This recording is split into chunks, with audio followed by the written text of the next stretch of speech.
देवाचें उतर ह्या नियाळ माळान सगल्यांक तुमकां माये मोगाचो येवकार.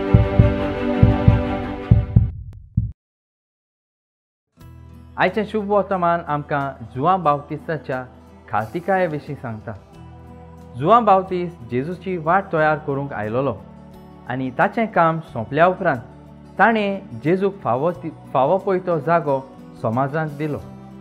तेन्ना लोकांनी ताचे कडेन तूं सुरवंडार काय म्हणून विचारलें तेन्ना ताणें हांव फकत एक सेवक म्हूण तांकां सांगून दिलें. ताका जाय जाल्यार ताणें आपुणूच सुरवंडार म्हूण लोकांक सांगूंक जातालें. तांकां सगल्यांक आपले वाटेन करूंक जातालें.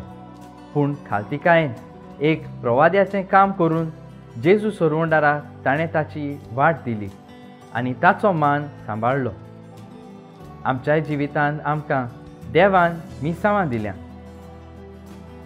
आमी जुआं बाबतिसा सारकीं आमची मिसावां पुरी करूंक तजवीज करता काय? प्रार्थुया.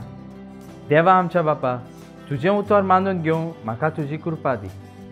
सुम्या जेजू क्रिस्ता, बापाची खुशी करूंक म्हाका तुजो आदार दी.